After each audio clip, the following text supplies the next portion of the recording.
Hello there, and welcome back to the Blacktop podcast. This is episode 3, and we got a lot to talk about. Obviously, y'all know what this is going to be about. But before that, got a little announcement slash, I guess, more confirmation thing. So, as I mentioned last episode, which is me and Ruben, two-man game in it, this is our official 3. So, it's going to be me, Ruben, and Christian. We're definitely going to have some friends here and there, but,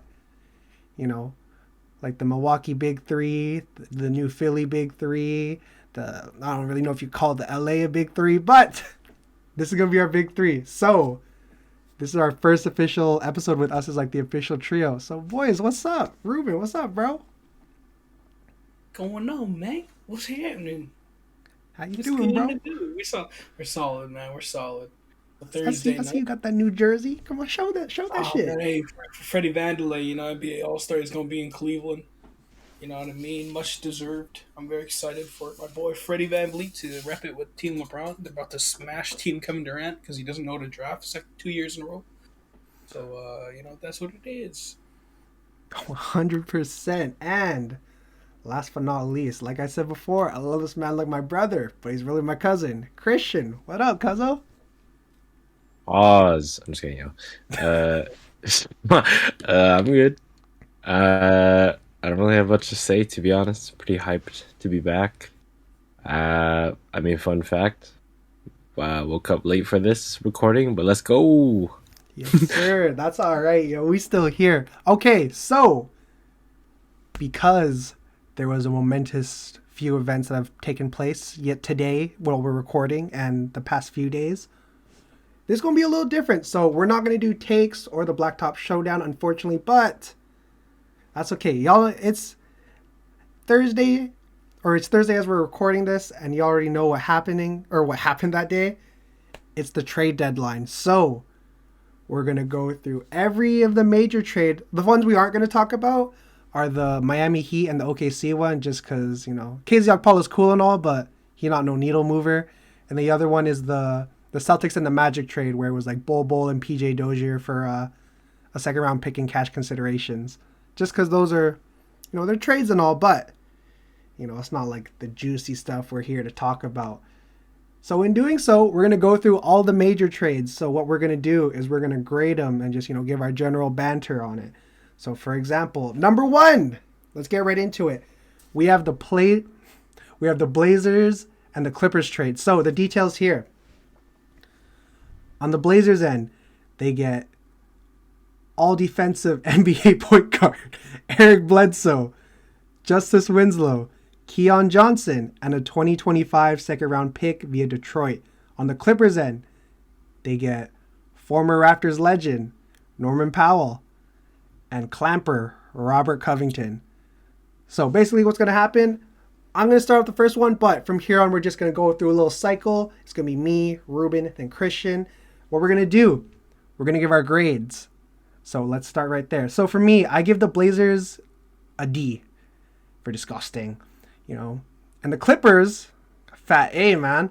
With the Blazers, they traded Gary Trent Jr. theoretically for Eric Bledsoe.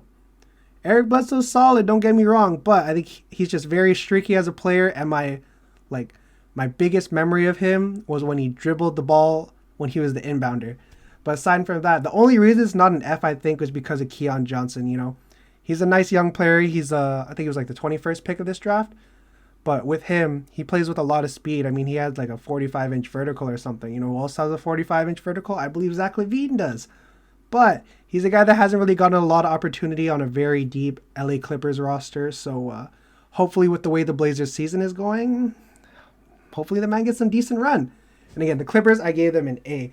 So you don't do this move, I feel, unless you have like a decent feeling that PG and Kawhi are coming back at some point, or at least one of them. With Rocco, it's an expiring deal, and with the way their money's set up, I think it's very unlikely that they're going to be able to resign him. Norman Powell, a top-tier bucket, and it's just more veteran presence, and that's always a valuable thing when it comes to a contending team. So, those are my thoughts. Boys, y'all got any? What were y'all grades for this trade? Yeah, I agree with you pretty much.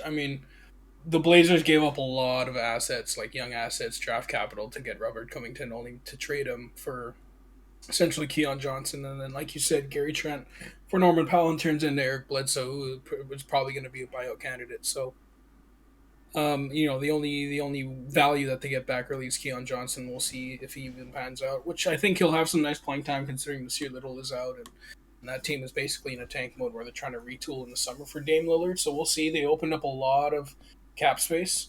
So I think that's the only benefit I see it. But I mean, the Clippers won for sure, like you mentioned. I mean, you get Norman Powell, the bucket getter, and he's signed long term as well. He's got that extension that he signed in Portland, so that's a really nice piece to have alongside PG and Kawhi moving forward, at least for the next couple of years. So we'll see how that pans out. But I agree with your trades: D for the Blazers and an A for the Clippers. Solid. Christian, what you think? Not much to add really. I agree with Ruben. Like, I probably initially, I think because this was one of the earlier trades, or pretty much the first trade of the trade deadline season, basically. But I would have gave it maybe a C plus, because I would have understood like the idea of moving like Norman Powell and Robert Covington and like kind of trying to bring in a younger presence, and it was really costly, I think. But I think looking forward at the other moves they've made, I don't know how to really feel about this trade, and I'd even go so far to give it an F because I feel like they like pretty much are like dumping their team to try and like, I don't know, make a quick flip, but they definitely didn't go about it in the most, I guess, progressive way. Yeah. All right, solid. Okay, next trade up. Man, I'm very passionate about. It's the Keras Levert trade. So on the Cavaliers end, obviously they get Keras Levert and a 2022 second round pick via Miami. With the Pacers, they got Ricky Rubio, a 2022 first round draft pick, which is lottery protected, and two 2022 second round picks via Houston and Utah. Now I'm gonna pass off to Ruben, bro. Give me the grades. Give me what your thoughts are, yo. Yeah, you know what? I like this trade for Cleveland, and we called this on the first episode of the Blacktop Pod. So I graded an A plus just because the one thing that this team was missing was that certified bucket getter from the wing, and now they have that. They have that certified bucket getter, and he's a guy who briefly has had time in the playoffs, so that's going to be really valuable alongside guys like Darius Garland. So now you have that secondary playmaker alongside a guy like Evan Mobley and Jared Allen. So I really like that pickup for them. And they did it in a way that doesn't cost them too much. They're going to give their pick away, but it's lottery protected, and that pick is going to be in the late first round. And I think they really like where their young core is. And then in the summertime, they're going to have assets to trade, like when you're thinking about Colin Sexton. So, they're going to have they're going to have a lot of assets to work with. So this is a great trade for them. On behalf of Indiana, I like this too because Ricky Rubio is an expiring deal. He's injured. He's not going to play for them. They get draft capital, and they're trying to blow it up already anyways. And this obviously aligns with the trades that they did afterwards, which we will discuss later on. It works out for them. I think they've done a really good job. I really like what Indiana has done this week in terms of the trade deadline and trying to blow it up and bring in young players and draft capital. And they've done a good job. So I would say, for Cleveland, I give it an A plus. For Indiana, I would just give it a B. Obviously, anytime you lose the best player, it's tough for me to give them a very good grade, but I like where they're heading. If this was the only trade they did, then I would have ranked it differently, but I'm also keeping in mind the stuff that they've already done afterwards. All right, Christian, I'll let you go first. You got anything to add, yo? No, honestly, I mean, Ruben makes good points, to be honest. Pretty on point. But I like the trade for both teams at the end of the day. I mean, Keras Levert is like, I think, a well-needed fit on a very like large roster for Cleveland. He'll definitely bring that kind of different scoring presence that I wouldn't say they lack, but are definitely missing in like a Colin Sexton type figure, and they kind of find it in like a larger wing type player. I think that's something that will be influential on them as like a kind of middle seed team. And yeah, same thing kind of that Ruben said, like quickly, the Pacers are like definitely making the right moves for their future. And I mean, we're going to talk about it later, but I think, yeah, it was a needed move. I think that's all I have really to add. Yeah, for me, I think the only thing I really had to add for the Cavs is that I also gave it an A plus, but I think not only from a team standpoint, but a marketing standpoint, it's gold. You got the hometown kid coming home.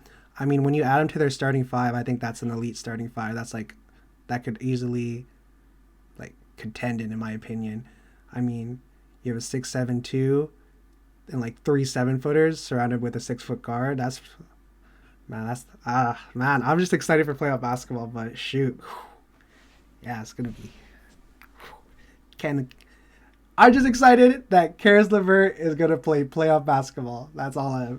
That's all I'm gonna end off there. All right, Christian, it's up on you. So we got our first kind of big one, I'd say. It's the Blazers and the Pelicans. So for the Blazers, they got Josh Hart, Tomas Satoransky, Nickeil Alexander-Walker, Didi Luzada, who I'm pretty sure got suspended for PEDs, and a 2022 protected first round pick and 2 second round picks. Now, on the other hand, for the Pelicans, they got CJ McCollum, Larry Nance, and Tony Snell. Now, when it comes to the 2022 first round pick, though, for the Pels, it says here that 1 to 4, it goes to the Pelicans, 5 to 14, it goes to the Blazers, and 15 to 30, it goes to the Hornets. I don't get how like that protection works, but because that's on 2K, but that's how it is. So Christian, let's hear your grades, bro. Bless you. This one's a hard one for me because I like when this first came out. I initially was pretty high on Portland making the trade to like kind of push the needle because like I have been a pretty firm believer that the Portland backcourt has not been working for some time and it's kind of run its course. But I mean, we're gonna talk about it maybe later. But they did trade off NAW recently during this deadline as well from this trade for I can't recall honestly, but I just remember it being a doo-doo trade. And I mean, I'd probably I guess to sum it up before I kind of go more into it, I'd probably give New Orleans probably a A for this trade. I definitely understand the idea of like enticing Zion to stay, having BI on the roster as well. Like they're trying to be a contending team and they're making serious moves. CJ McCollum is definitely like an underrated player at this point in his career. Has a lot to prove and he's always been like second string to Dame respectfully. And then Larry Nance is like a really great addition, I think, to that trade at the end of the day. Like having him play alongside like JV, and really having that like more veteran experience alongside like Zion as he's probably going to rehabilitate coming into the next season. I think that's something. And then Tony Snell, like one of the most efficient players in the league. But yeah, for Portland, this is kind of a tough one for me. I think I'd give him like a C plus, all things considered. Like I think they got like the assets they wanted, but I was surprised to see them move NAW so quickly, considering he's like the most valuable. I believe it was Joe Ingles they got for him, right? Yeah.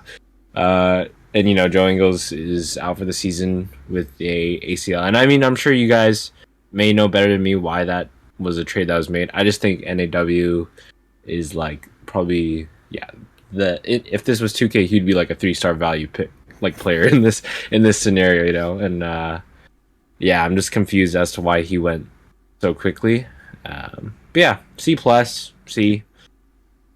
You guys have anything to add, DJ? I think the thing for me is, thank you for mentioning it, Tony Snell, the greatest shooter of all time.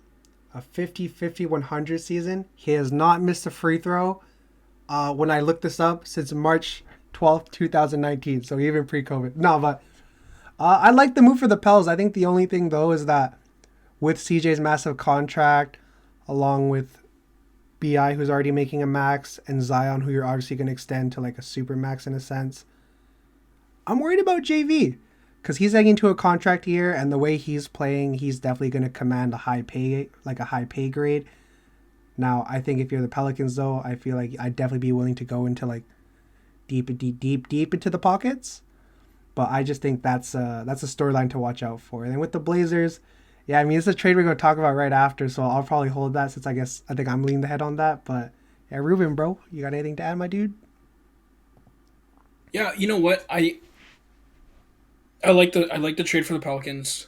So I agree with Christian. That's mostly to entice Zion to stay and try to aggregate as many assets and as many top level players as you can. And if you look on paper, Devontae Graham, C.J. McCollum, Brandon Ingram, Larry Nance, Zion Williamson, Jonas Valanciunas. That's a really nice lineup, and I think that's a very competitive lineup if and when healthy.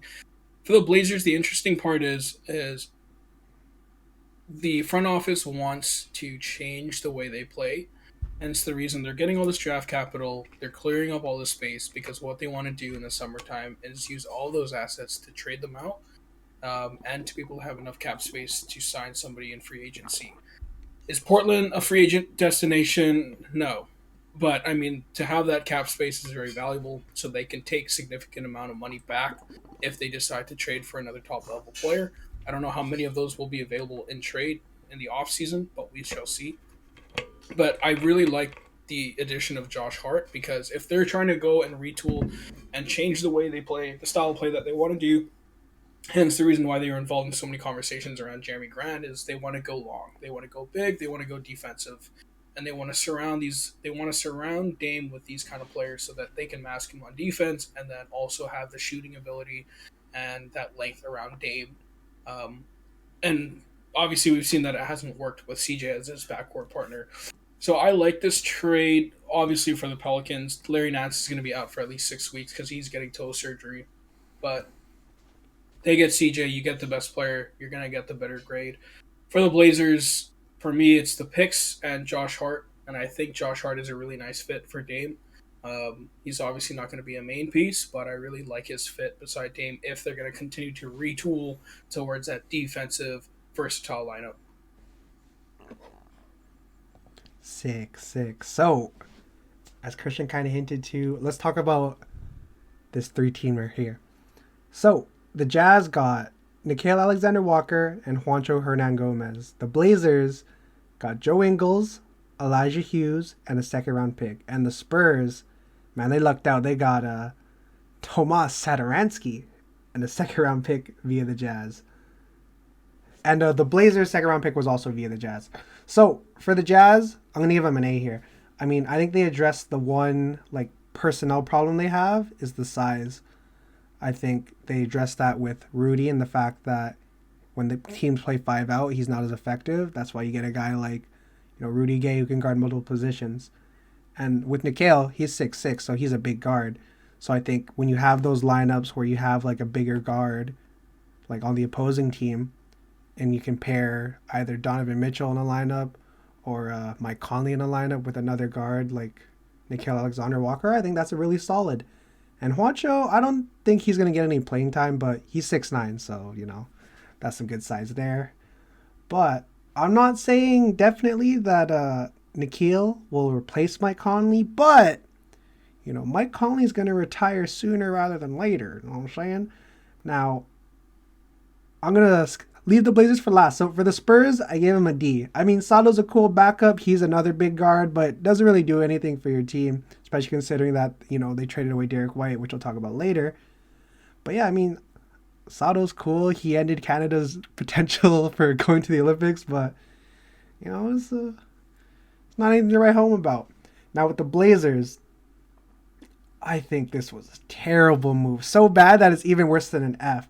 And I don't know if you're from America and you're watching this, I don't know how y'all do it, but here you can get something lower than an F, which is an I, which is like incomplete. And I just think, I understand the desire to create cap space, especially considering that, you're trying to retool this team around Dame, and with that you can only really get like established superstars or like, real needle movers and not really say like Dame. Jabari Smith is the next man up. He might be, but, Dame's 31. He's not getting any younger. And Nickeil, I think, could have been perfect to pair alongside Anthony for the rest of the season, considering that, again, he's another big guard. Anthony Simons is 6'3", but again, that size that Nikhil gives you at the guard position, I think is something that's so valuable, especially with the manner that positionless basketball is heading into. And I think with that, if you had those two and you're just allowing them to play through all their mistakes, allowing them to really get the ball rolling in terms of their, blossoming into the players they're going to be, you roll that momentum into next year when you get Dame back, so grody. But shoot, I think considering that Christian did the first part of the trade, Christian, what are your additional thoughts? Man, I mean, I feel like I can express it more, but this was a shit trade. NAW, I think at the end of the day, is I'm not gonna hype him up to be yeah, he's one of the more high prospects out there, but I do think he is a very raw talent. Even this season with the Pelicans, given their climate, he's been able to show how well he can perform. He's had multiple 30-point games. He's a positive defender. Like you said, he is a bigger guard. He is someone I think that down the road could just sneak his way into being a very influential player on a contending team, and to really go from CJ McCollum to basically Josh Hart, Didi Luzada, and a first round pick and 2 second round picks. Again, I think there's only so much space you open up for Dame, in terms of opening up the money essentially. I just don't really see where they really are going. I don't know how much GMs talk, but I can only assume they have some sort of method to the madness at this point. Otherwise, pretty shit trade.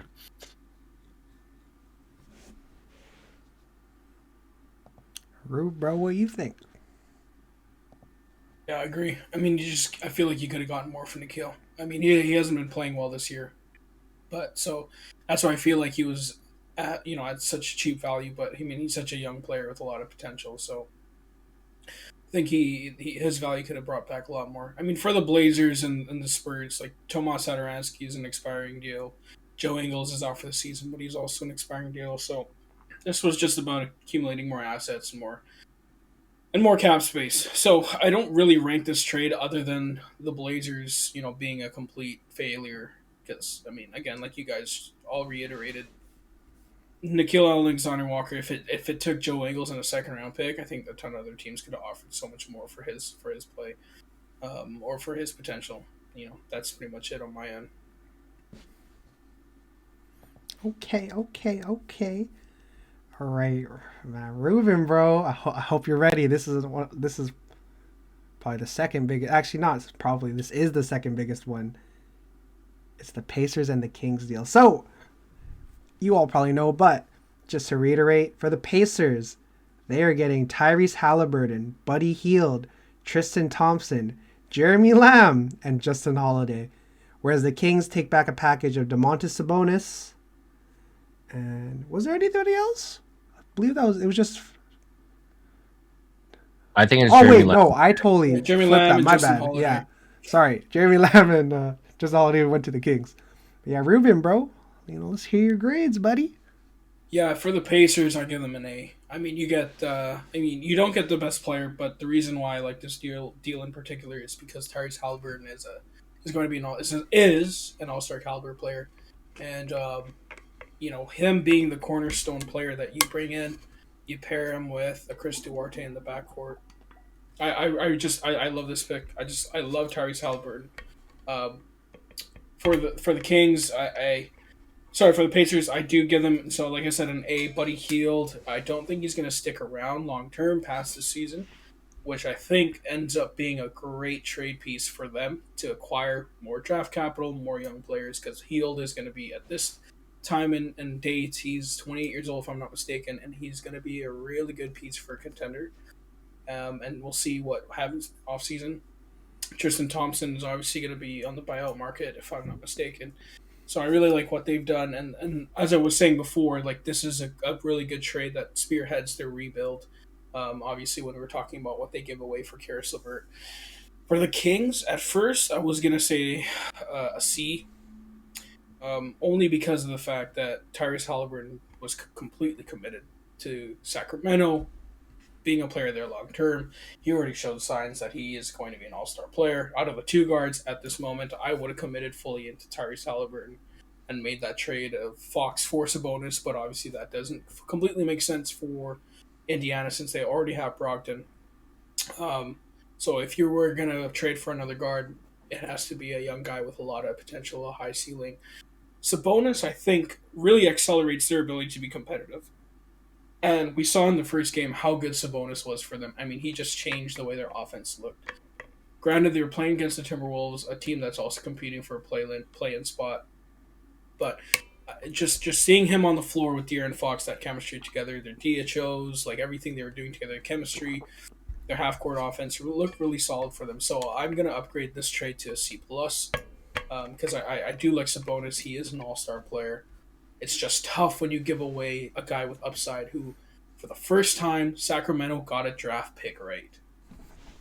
You know, they got a draft pick right. And they traded it away for a guy like Domantas Sabonis, who is still 25 and young and can still continue to develop. But again, it's a tough place right now to kind of figure out where Sacramento, they want to compete for the play-in, and then let's see where they go after that. So you get an all-star player back. They do get the best player back, but at the expense of their future, who, again, Halliburton looks like that kind of guy. He looks like the guy. So it's tough to gauge. So C+ for them. Pacers, I give them an A. What about you guys, Chin? Honestly, yeah, I think it's a very controversial take to like really take this one on because, uh, yeah, I agree completely that Tyrese Halliburton has been like the first kind of sign of the Kings making, an influential move. I do think a lot of the decision had to be around, is De'Aaron Fox still that guy? And this is mostly because I have him on my fantasy team, but De'Aaron Fox every time Tyrese Halliburton has been out of like the game or not playing the day of, has been still showing great signs, and they were definitely clashing to an extent. I would even compare like JB or like the Jays and the Celtics, where they were just not like meshing in a way that was actually like positive for their team. So I was definitely waiting to see who went, and I think the reason they do keep De'Aaron Fox is like, partially like really because he has that little bit more of experience and like edge when it comes to their timeline. Like Domantas Sabonis and De'Aaron Fox fit more into a timeline that's suitable for them to try and make a push, whereas Tyrese Halliburton, like giving him the keys would like almost decelerate if they were to have him and Sabonis play together. And that's a hypothetical, right? Like I think Sabonis and Halliburton could be good, but Halliburton is just in his sophomore year, right?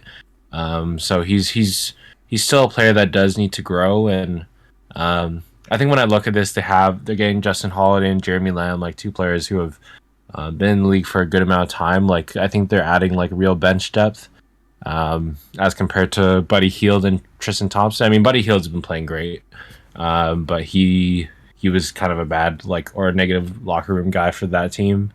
So I think this is really like a push for them to like try and become a serious franchise, and so I'd give it a B, honestly. I think all things considered, and definitely an A for the Pacers considering where they're at. Yeah, no, I think you all brought up super solid points. For me, I gave the Pacers an A plus pending, just by the fact that I agree. I agree that Tyrese Halliburton is not only an all-star caliber player, I believe he has the potential to be like a top guard in this league, considering that we've already seen him developing like amazing vision. Only thing that's kind of sus is his jumper, but it does fall. Now, with Tyrese Halliburton, obviously you have your new face of the franchise. You have probably your most significant player since Paul George. We all know how that ended. But Tyrese Halliburton, fingers crossed this is a step in the right direction. And with the Kings, yeah, I agree. I gave it a C+. And my main thing was prior to seeing the highlights of the first game was just seeing how Domantas Sabonis I think is very methodical, given that he is the bigger dude.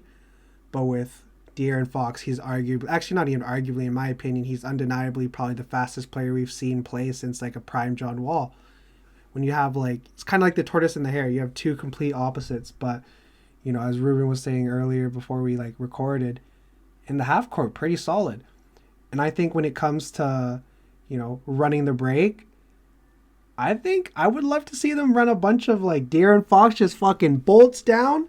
Domantas Sabonis grabs it and some on some Kevin Love shit, that full court pass. I think they have the potential to really, really make some good stuff there. I think I agree that both teams come out really good.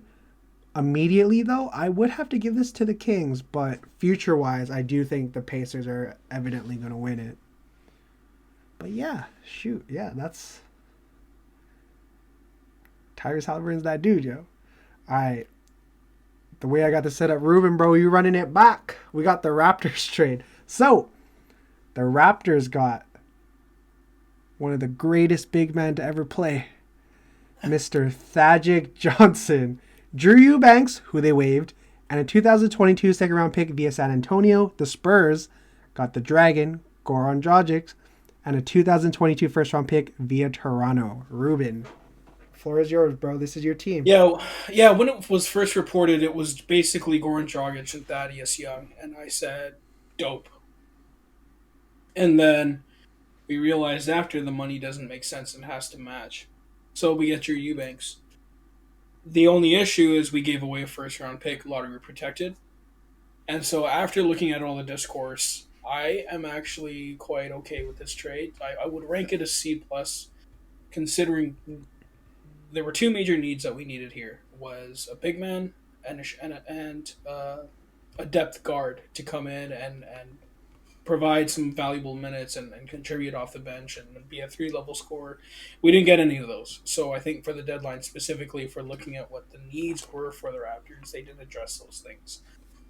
But you got something for Goran Dragic, so that's already a positive.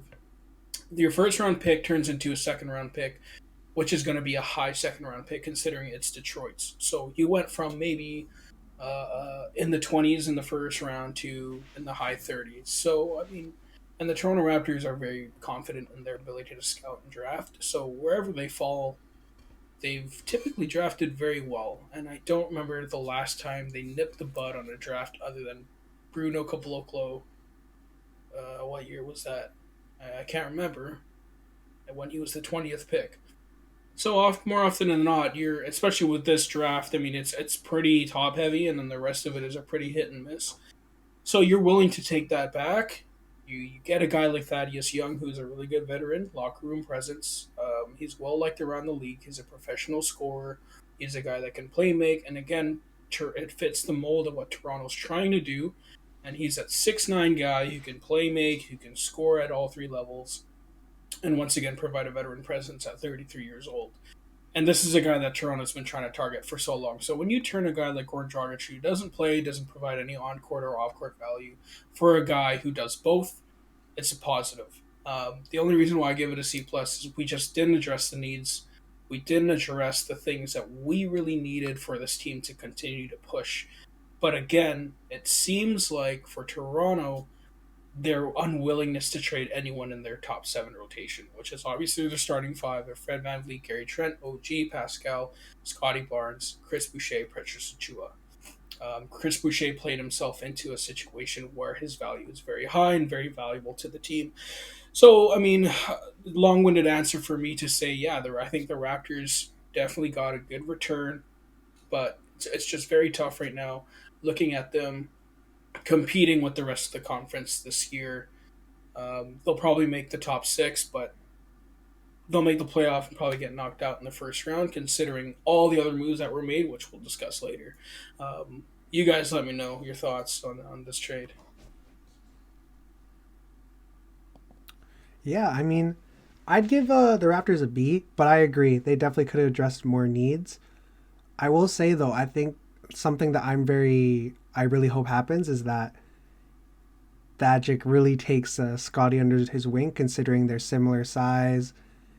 Thagic Johnson's Thagic Johnson, maybe. I think with that and how Scotty's really being groomed into like their point guard or being able to run point, I think that's like, I don't want to use the word perfect because that's, nothing's perfect kind of thing, but I think if there's anything as close to perfect as a guy that I think Scotty could really pick his brain, Thagic Johnson's that dude. Because again, like you said, a dude who's well respected, a very vocal leader. I think those are all things that Scotty has the capability of being. On the Spurs though, yeah, but the pick's cool.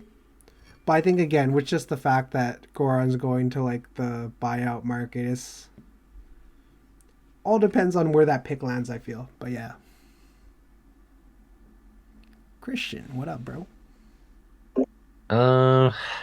I think with this trade, it's like, I think Ruben really hit the spot on like kind of, I think the whole idea of like Toronto not necessarily meeting the needs of like what they needed this offseason, or not this offseason, but this trade season. That being said, though, like I do think like that Young is like definitely a positive, and like even Drew Eubanks, like consider all things considered, like Goran Dragic was not even riding the bench; he was pretty much serving water at this point, with pretty much not playing at all. So to even get something out of him, like a dude that's been like pretty much injury ridden for the last 2 years, and to be honest, like I think he could be like easily a free agent if like he hadn't had like the seasons he's had with Miami prior, because this guy hasn't really like seen the floor in the NBA like legitimately for quite some time. So to get a guy like Thad Young that will actually like contribute time if it's given to him, and also like contribute like positively like as a locker room presence, and like to also get Drew Eubanks, who has shown competency at least as a backup center, like that is definitely a plus. So I mean, I'd give the Raptors a B just in the context of trade, not really necessarily meeting needs, but it is a good trade for them.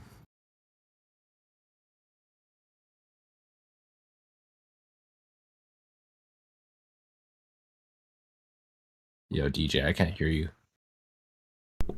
Oop, my bad, y'all. Alright, so coming off of that, all super solid points, super solid stuff, Christian.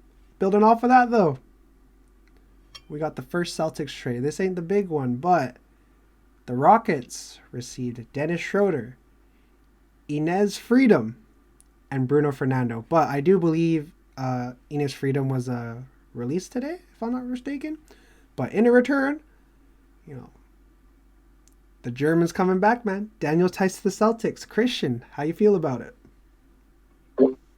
Honestly, like I had just heard about this trade only recently, and I'm feeling pretty indifferent about it. Like, I think this is like something for me. I think that like Ruben kind of expressed like for the Raptors, but I mean, they did address like their kind of point guard problem, and obviously the other bigger trade they did make.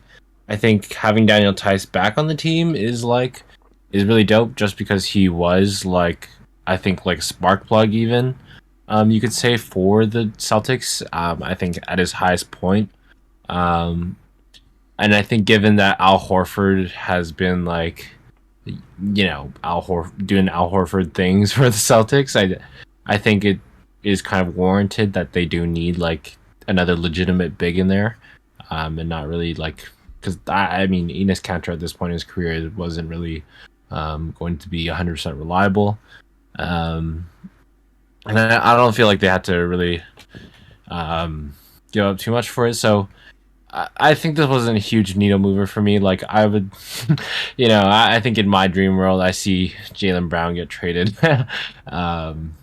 but yeah, I mean I'd probably give it a B, just because I'm a big fan of Daniel Tice.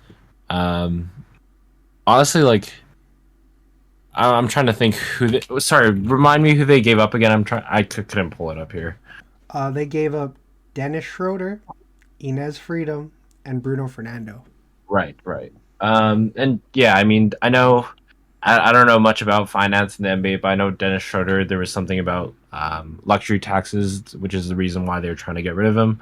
Um, yeah, I mean, at the end of the day, I don't think it's a huge hit on the Celtics because, respectfully, Dennis Schroeder wasn't going to be the guy to, bring them to the trying to think of the right word, the playoffs. I was gonna say like glory land. That's not right. But yeah. Ruben, what is your take on kind of the rival team of your beloved Toronto Triceratops? My beloved Toronto Triceratops. I like it. I like it. I like Daniel Tice. I wanted him on the Raptors. I thought he was going to be a really good potential center big to go after in the trade deadline season. So, I mean, again, like you said, Al Horford does Al Horford things. The guy's in and out of the lineup every now and then, and he's obviously old. So Daniel Tice is a good pickup, and his freedom is not a contributing factor. Bruno Fernando is not, and Dennis Schroeder, obviously, you see that aligning with the trade afterwards. So I like the trade for them. I would give them a B. Daniel Tice is a solid player.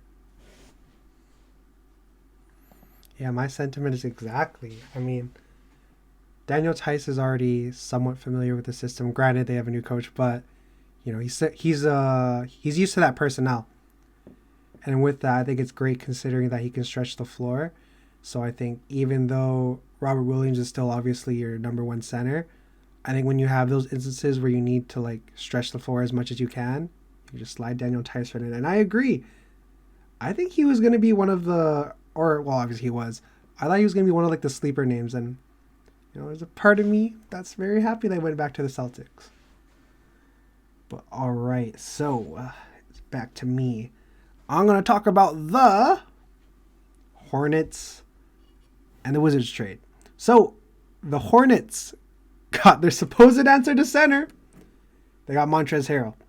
The Wizards, they got Ish Smith and Vernon Carey Jr. So I'll just start off with the Wizards here. I gave it a C. I mean, Ish Smith's a solid veteran, but Ruben was mentioning earlier, I do agree he's probably going to end up going to...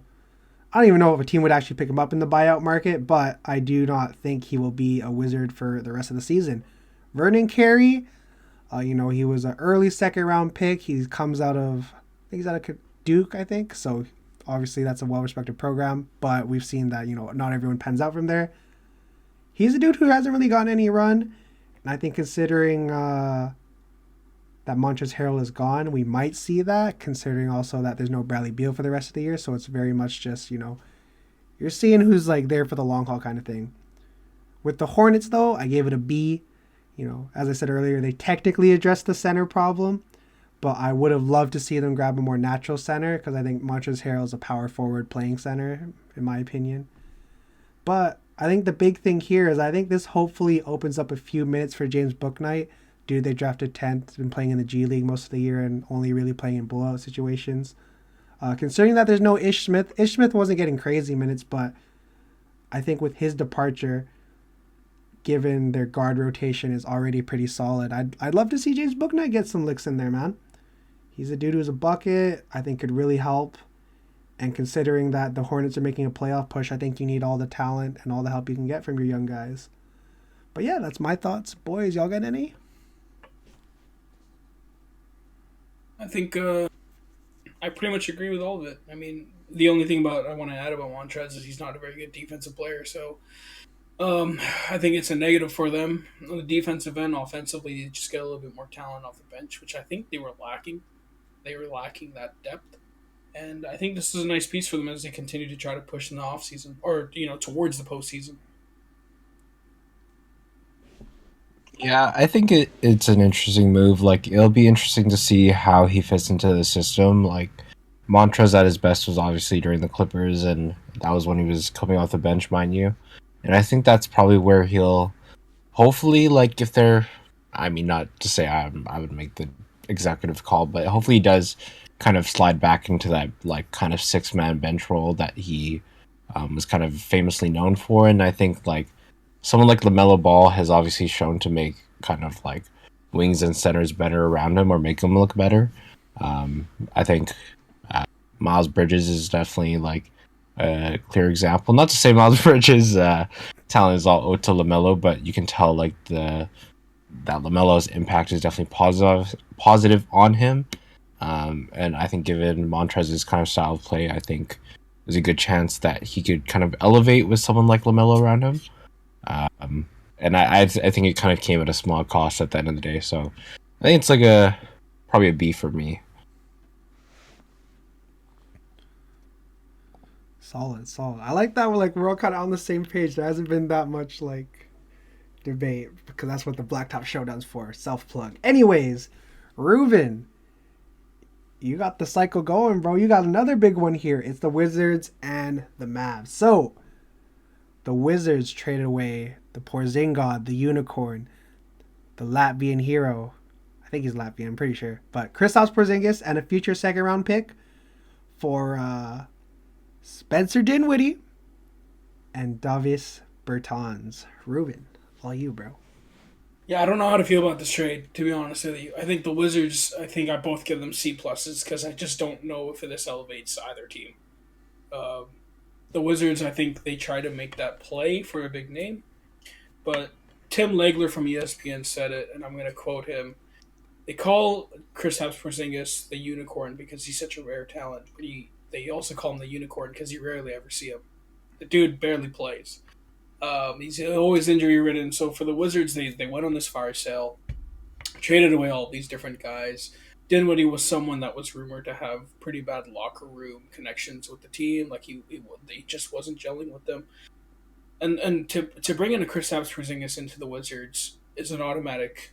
To me, it's an automatic message to be like, okay, our number one priority is to try to put names around Bradley Beal, convince him to stay happy in Washington. So that's a C plus because I don't know where Porzingis falls. If he obviously the experiment didn't work with Luka. Let's see if it can work with Bradley Beal. But everywhere he's been, it's always been about what ifs with Porzingis. So I mean, you trade him for a guy like Spencer Dinwiddie and Davis Bertans. Davis Bertans is a shooting forward who's played awful this year, but he might get some good looks and he might get some time with Dallas, and it might fit their system a lot better considering you have a guy like Luka Doncic. And Spencer Dinwiddie, I think, is a really good pickup for them, assuming that he can gel. They have Brunson and Luka in the backcourt, but what they're really missing is while Brunson is really good and they opened up cap space in other deals that they did so that they can retain Jalen Brunson in the offseason, Spencer Dinwiddie is a very good scorer. And that's just the bold part of it, is that they need another secondary creator alongside Luka to take the pressure off of him. So I think that adds, another element to their game. I think they're really trying to spread the floor and add a lot of offense around Luka because he's clearly carrying it at this moment, and Porzingis really hasn't been that secondary guy that we thought he would be. So, I mean, for me, both teams get a C plus. I don't know what you guys feel about this trade. I mean, I'm still on the fence about it. I think they're just very obvious pushes to be like, the Porzingis experiment didn't work, so let's try to get something else. And for the Wizards, it's just trying to put a couple names around Bradley Beal to keep him engaged in Washington. What do you guys think? Chin, what do you think? TJ? Yeah, I think it's like one of those trades that's almost like a cry for help from both teams, kind of suffering from mediocrity, honestly. Spencer Dinwiddie has shown like to be like that, I guess since his injury in Brooklyn, he has been like showing signs of being just as good as when he was like not injured, also showing signs that he has clearly been an injured player in the past. Meanwhile, someone like Porzingis has been like, when he did come back at the beginning of the season, looked like he could be like returning back into form. But then he started to become more injury ridden, and you kind of like start to just like repeat the same kind of pattern that he's shown through his whole career. And these are just like huge like what if trades, like trying to really like push the needle, but not necessarily like trading for the like players that are really going to make a difference in the franchise. Like I think at this point, like they are just kind of desperate to keep Beal around, and Beal's, I think like has kind of shown that he's like quote unquote loyal, or more or less loyal to the money he's getting.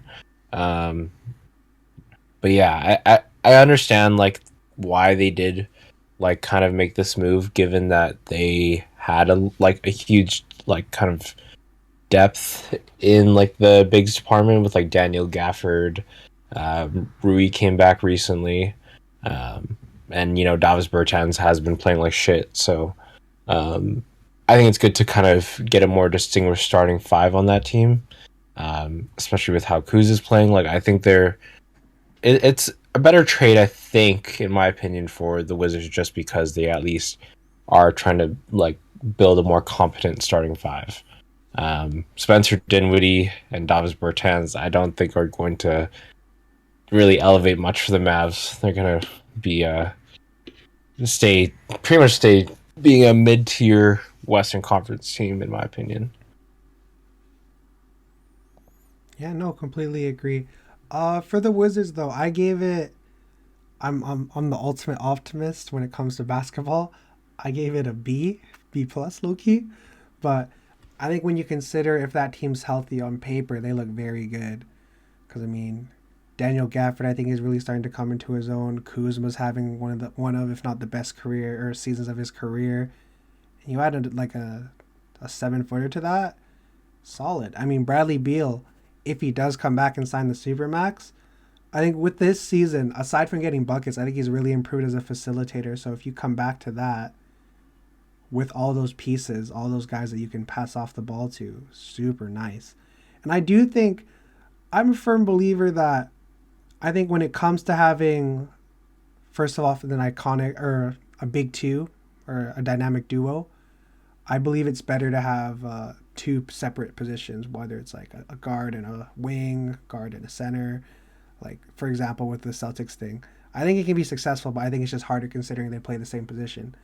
I think that's the same thing with the Wizards, where all the guys that they've tried to pair with Beal as their main guys have all been guards. But I think with this, again, health pending, has the chance to, I think, be really solid. And the Mavs, I just think, is the last thing they fucking needed. They have so much depth at the guard position. Jalen Brunson's really coming into his own.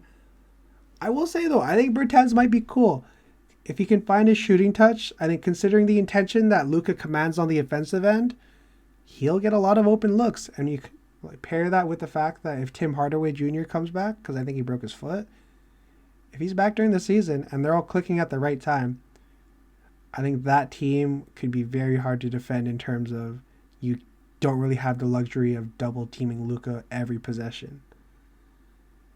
And a little side note here, I'm praying that this opens up minutes for my boy Moses Brown. Moses Brown, I think, was a really bright spot for a very depleted, near the end of the year Thunder team. He hasn't really gotten much run with the Mavs. But hopefully with this departure, maybe that'll change. But all right. Well, I gotta add this. He was waived by Dallas, so fuck! He's on the market. He's on the market. I think there's a lot of teams pretty interested. Hey, John Horst, bro, sign Moses Brown. We need another 7-footer. Granted, he can't shoot for shit, but nice high energy dude. Dang. All right, thank God I'm not going down. That kind of soiled it. Okay, Christian. You got the bigger move that your boys made. You're the Celtics fan by association, considering that you're a Jason Tatum fan. The Celtics received. He's represented America, I think, for what's like the one that's not the Olympics. Y'all know what I'm talking about. FIBA, the FIBA World Cup, I do believe. Derek White and the Spurs got Josh Richardson, Romeo Langford, a 2022 first-round pick that's protected 1-14, and swap rights on a 2028 first-round pick. Christian, what do you think? I think this is like definitely one of the more influential moves that the Boston Celtics have made in a bit.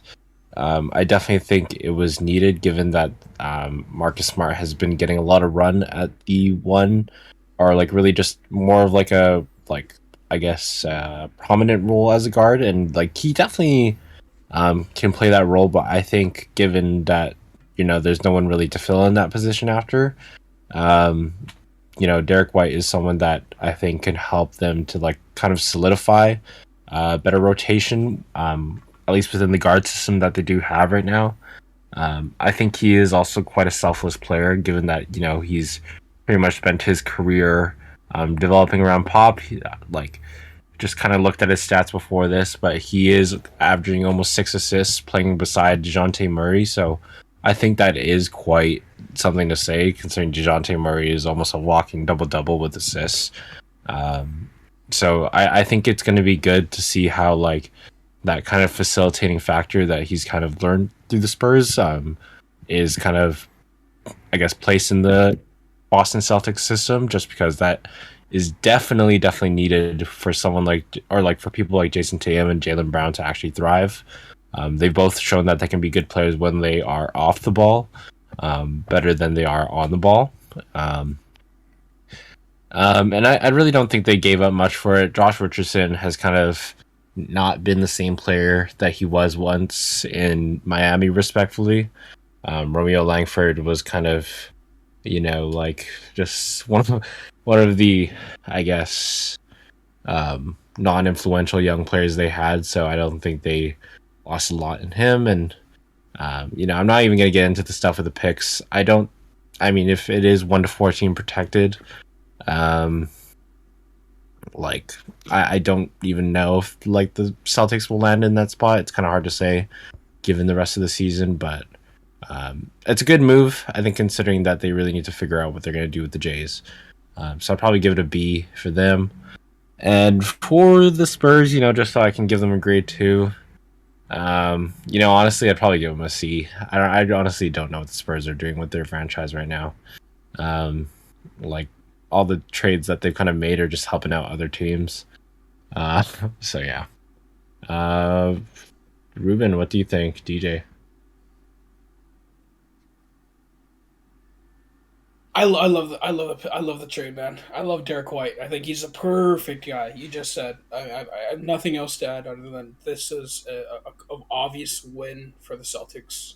I mean, I really feel like I wouldn't say that he is the guy that the point guard for the future. I'd mentioned that offline before, but dude, Derek White's the perfect fit, right? He's unselfish. He can defend. He can rebound. He can do all the things you want to do. Can hit the 3 ball, and I think that he's going to be a guy that they've missed for a really long time to put guys in position to be successful on the court, and he's going to be a real extension of the coach.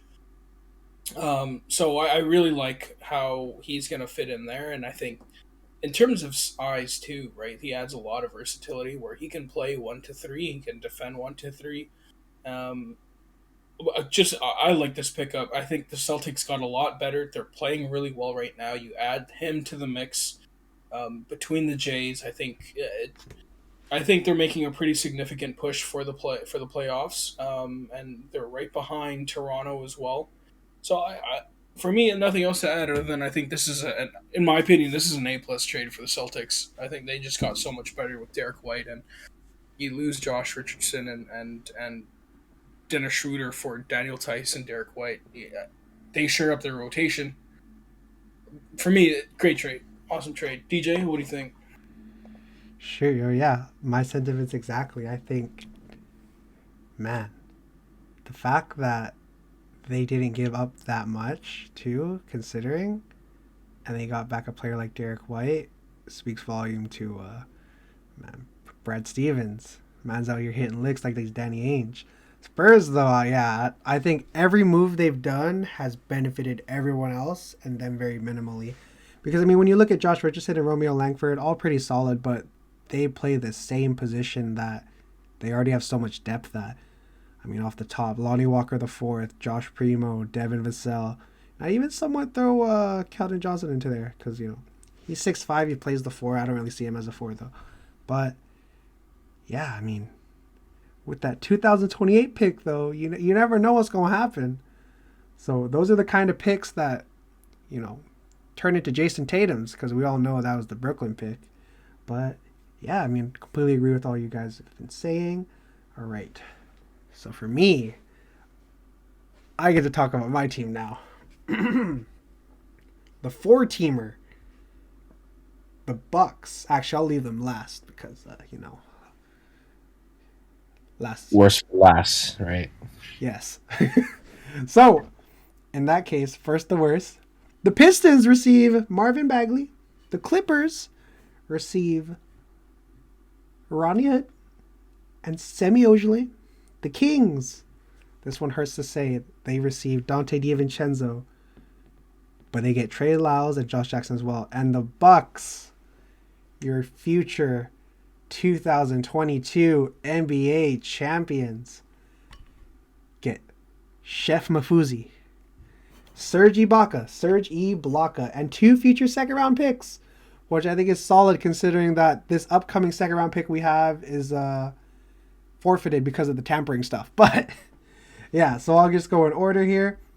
I mean, the Bucks, I give it a solid B plus. I think the only reason I'm not giving it A is just the health concern with Serge. Much like Brooke, he's coming off of back surgery. Yeah, the back shots hurt too much, man. So they run a Brokeback Mountain over there. But Serge Ibaka's ability to, I think, switch on to other players and his overall ability as defender, his ability to stretch the floor, are all things which I think are central to the Bucks being successful. Because, when we're recording this, I just watched them get fucking slapped by the Suns. A big section of it was that they were able to get to the paint like at will almost, considering that Giannis, I think, is the best help defender. He's not the one guarding primaries. Serge Ibaka, you insert him in there, I think a lot of those possessions, you get a stop. So I love that move for them. From there, the Clippers, this one's an F. Doesn't do much. Rodney Hood and Semi Ojeleye aren't going to get any rotational minutes. Semi Ojeleye, I definitely drank the Kool-Aid there. I remember hearing about it and seeing his build, and it was like, yo, it's the next PJ Tucker. And I saw, I was like, oh, damn, he's hitting them threes. I could probably count on my fingers how many points I watched Semi Ojeleye personally score when I was watching. No, it wasn't that much. Rodney Hood's cool, though, I guess. The Pistons, I gave this a C+. It could be higher in the future, though. I mean, with the Kings, Luke Walton gave up on Marvin Bagley. I think with that, though, the best option is to be into a new situation. I think, no pun intended, he still has the potential to be solid. And hopefully Detroit is where he hits that next gear, you know what I'm saying? But this is all considering that they're willing to pay him. But I also think you don't do the trade unless you're willing to pay him, considering they don't really have anyone else to pay, right now at least. But yeah, Marvin Bagley, super solid. The Kings, I gave this one a B, just because I love Dante. Dante's, I think, is one of the best perimeter defenders when it comes to the guard position. But it's also the fact that he is a guard that I think kind of hurts. Because, obviously, that's been like the Kings' major dilemma. I mean, what is it? Aside from Marvin Bagley, the past 2 or 3 years have all been guards. So I think adding another guard to that legacy is kind of questionable. But Dante is one of those bigger guards, so much like Derek White, I do believe he can guard 1 through 3, so you never know.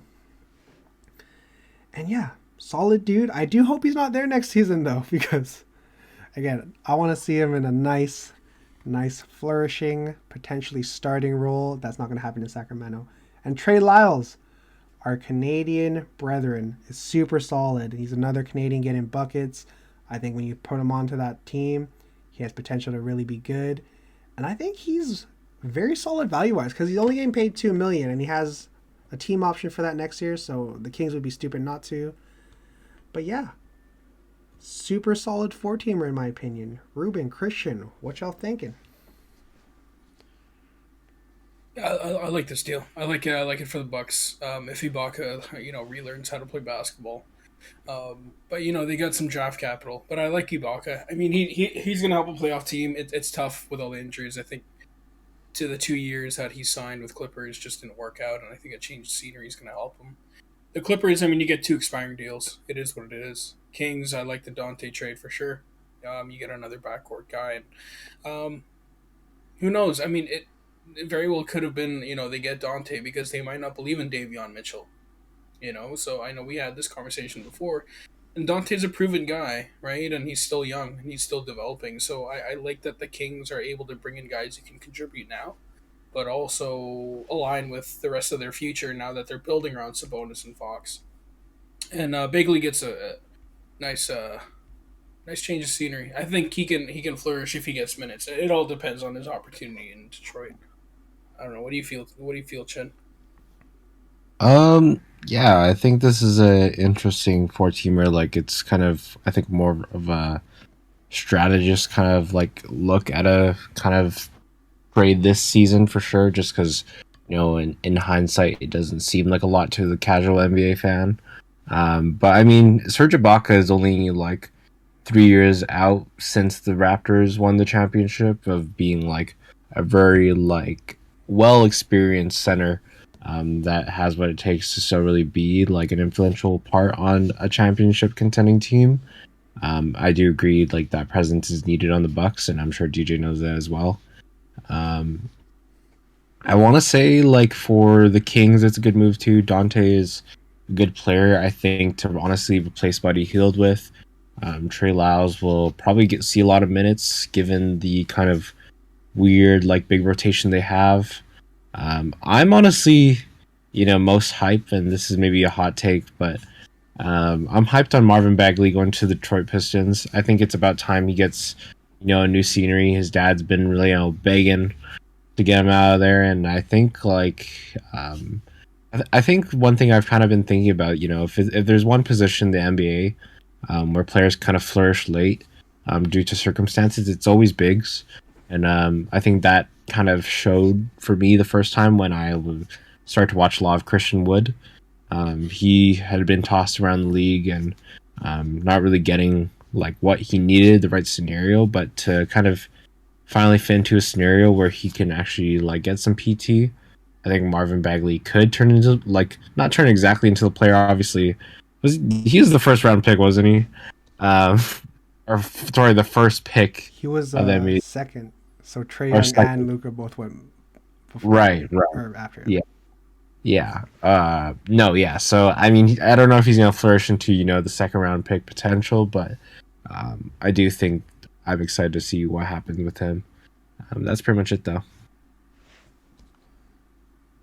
Six. So before we get to the main event, Ruben, bro, you got another big trade to break down. The Suns received Torrey Craig, Bucks legend, 2021 NBA champion because he was there for more than half the season, I believe. And the Pacers received draft day steal. Got picked over Tyrese Halliburton, Jalen Smith, and a future second round pick. What you thinking? Yeah, I mean, it's a depth move for Phoenix. I mean, it just shores up their wing rotation. I mean, Torrey Craig is an all right player. I don't know if he's going to even contribute to that Phoenix team. The interesting thing is for Pacers, I really like what they've done this deadline season. I mean, there's not much to say about this one. Jalen Smith already proved that he's going to be a good young player when he's given opportunity, and the Phoenix Suns just didn't have those minutes to provide him with. They've already got JaVale, they've got Ayton, and they really like what Bismack provided them when those guys were out. So Jalen Smith, you add him to what they were doing in that core with Duarte and Tyrese Halliburton. Everyone was really high on the Jalen Smith bandwagon, and for good reason. So I think this is, again, it caps off a really nice trade deadline day for the Pacers. They're heading in the right direction in terms of the rebuild, starting with Halliburton, ending it with Jalen Smith.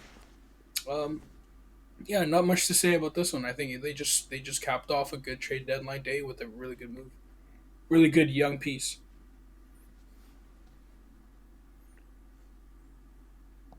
Yeah, no, I agree. I think with the Suns, I think they've addressed a big problem they had last year in their finals run, which was the depth. Torrey Craig was like second or third string, and now he's probably third string, which, depth is depth. Yeah, I mean, the Pacers, I think, were a sneaky team during the trade deadline in that I think a lot of people assumed that they kind of shit the bed, but, I think things are shaping up to be pretty decent. Jane, what do you think? I think this was the biggest trade in the whole deadline, honestly. Like, this one's pretty much, going to shape the future of the NBA as we know it. So, no, honestly, fuck, I don't know, man. Like, these are the type of trades that, you're just going to have to wait out and see if, something crazy does happen out of it. But I think Jalen Smith, honestly, like, had never even got real run. And when he did, he showed sparks. It's kind of like a honestly similar to the whole like Precious Achua, like Toronto Raptors situation. Like he didn't really see a lot of time in Miami, and I mean, it's kind of shown that he's been aight in Toronto. I'm sure Ruben might argue that he's aight. So Jalen Smith might pan out to be like something really great that the Suns kind of miss out on just because of their timeline, but only time will really tell. But yeah, I'm interested to see what happens. That's all I really got. Solid. Alrighty. So, the last trade. The main event of the evening here. We're ending off with a banger. The Brooklyn Nets receive Ben Simmons, Seth Curry, Andre Drummond, a 2022 first-round pick. They have the right to defer until 2023, and a 2027 first-round pick, which is protected number 1 to 8. And the 76ers, the Philadelphia Strippers, are so happy today. They're getting James Harden and a savvy vet in Paul Millsap. I mean, I don't think we really give grades here. I think we can all agree that this is a solid trade on both ends. But, I mean, who would y'all say won? Like, in my opinion, I'm going Brooklyn. But that's just long-term wise. But, yeah, what do y'all think? Yeah, I'm going to give it to Brooklyn for sure. I mean, you get Seth Curry, who's a good depth piece. Like, he's perfect for what they're trying to do. And then Drummond, they lack the big body, considering, Claxton has been in and out, and then Marcus Aldridge is a veteran. But I think they shored up their front court issues.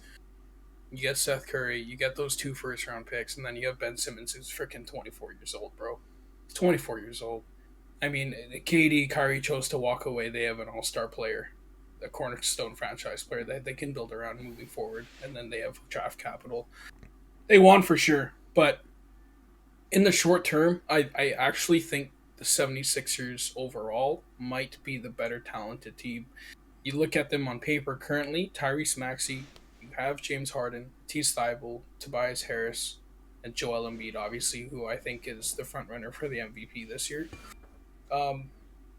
Yeah, those two guys pairing together, I think that it's a perfect duo. At least, star wise. So the Nets won long term, but I really am excited to see how these teams play the rest of the year. I think James Harden I feel like in the way that the Sixers play and the way that Joel Embiid likes to operate, I think Harden is literally the perfect guy to play with Joel Embiid. So, I mean, no grades. It's just both teams, I think, got positives, and ultimately you got rid of guys who just didn't want to be there for guys who want to be there. As simple as that. And they got pretty good returns for it. Yeah, I mean, I've been thinking about this trade quite often, and I'm kind of honestly like, if we had to give grades, I'm not gonna give them, but I would definitely give the heavy favor to the Nets here. I think they like. I feel like I've been okay. Like you might say pause after this, but I feel like I've been gripped on the neck the same way I felt when they kind of built their big three. Gripped on the what? Yo, my bad. You guys know how you felt when you heard Kyrie, Harden, and Durant coming together. You're like, oh fuck, like like it's gonna be like them in the finals every year for the next few years, and we stopped kind of feeling that feeling with all the problems they were facing. Then all of a sudden they make this trade, and it's kind of that feeling again. Except I think this time around, it's much more legitimate given that their depth is real now. Like they're not really they don't need to pull from the G League. I think this could really be the trade for them to honestly win the NBA championship this year. Even if they give up James Harden, I don't think they really lost in any sense, because they do have that star power already. Ben Simmons, at his best is like a depoy candidate. Great facilitator, obviously a big body, and then pairing that up around 2 of the most lethal ISO players in the league. and then now all this depth. Like I feel like I could go on and on about it, but I think the Nets have made like one of the bigger moves like in recent NBA times, and I think people are gonna get to know that really soon. And I'm high on the sorry, not the Lakers. Fuck, definitely not. High on the Warriors winning. High on the Warriors, like going all the way this year, but I'm pretty scared for them now, honestly. Um, I am excited to see how James Harden does pair with Joel Embiid. However, I do think like this was definitely needed, and I do agree he's a great fit for Joel Embiid. Um, Given that they did need, I guess, that player to really be like, I guess, second to him, like genuinely, versus like someone like Tobias Harris or, I guess, Ben Simmons when he was playing. Like they just didn't have that kind of, I guess you could say, like correct spacing. And now that they do have James Harden, it'll be interesting. Um, but I just think I've never been high on James Harden personally. And I don't want to bring the slander in, or maybe I should, because this is where the debate comes. But I just don't think he is like all that he's really shaped out to be. Like he's obviously shown that he can be a top player in the league, but I I don't know. I don't really know if he's the guy to really bring the 76ers to the promised land. But only time will tell. He just, to me, kind of is like a better. Okay, don't get me wrong. This is a bad statement, but I think he's like a better Russell Westbrook. Not in the play style, but just like in terms of the empty accolades. But that's just my hot take for the day. I just that's how I see him. Dang, that's a. Can I add a little tidbit here? Oh yeah, I'll go after. Go ahead. Just a small one. Kevin Durant, Kyrie, and James Harden have played a total of 16 games together, and they're 13-3 in that record. And I think my hot take for this is that's the biggest what if in NBA history. True. They've played 16 games together. 16. And they're 13-3. That's two former MVPs, two champions, a shit ton of all-star accolades together. I mean, think about it. That's 16 games in 2 seasons between that big three. I don't know. Anyways, DJ. Let me give my take here. I gotta trade? stand for this one. With the fact that they have only played 16 games together, let it be known, the one man, the one team to beat the supposed greatest offense ever assembled in NBA history was taken down by a man from Sapolia, Greece, who used to have to share fucking shoes with his brother just to play basketball. He defeated them. Giannis Antetokounmpo defeated a team that I think many would say could have potentially ruined basketball, in that you're not supposed to have 3 MVP level guys on one team. But they didn't fucking win. You know who did win? The Milwaukee Bucks. Nah, but to get back onto the trade, I would say that kind of a very hidden / I think slept on W is the fact that they kept Matisse Thybulle. I mean, the earlier reports were saying that was a big reason for a stalemate. And I think if you're the Sixers, Matisse Thybulle is a guy who's, I think in my opinion, almost penciled in for all defense every year. I think with the ability to keep him, along with adding James Harden, is super solid when you look at their starting lineup. And man, the East is scary now. I mean, Chef Mafuzi coming to town, but let it be known, if that's the biggest what if, the biggest fact to go along with that is that Giannis Antetokounmpo, Chris Middleton, Drew Holiday, Brooke Lopez, Axel Toupon, Sam Merrill, who the fuck else? Jordan Nwora, fucking that whole. I have a shirt. I'm not gonna grab it, but the only team to ever defeat the supposed God Squad Brooklyn Nets with all their All-Stars is the 2021, soon to be repeating, NBA champion, the Milwaukee Bucks. Man, I thought this was the Blacktop podcast, not the Bucks and Six podcast. Hey, it's facts though. Whatever team beat them when it all mattered the most. If Kevin Durant's feet weren't so fucking big, I wouldn't be saying this. But a dub is a dub. I mean, I hope I hope with that being said, I hope we all give the same credit to the Toronto Raptors for beating the Golden State Warriors. Of course. Yeah, no. Injuries are part of the game. Exactly. Injuries are a part of the game. I mean, that's probably the main, not the main reason. That's a big reason why the Bucks won. But Giannis Antetokounmpo also came to play. Brook Lopez blocked the shot when KD was chucking up shit, and no. But that was a nice long episode. We appreciate y'all coming through. We did have another section planned, but I think we've had more than enough content. I mean, we went through every trade. We had a nice little passionate takes at the end here. We grabbed some necks. Hondies, yo.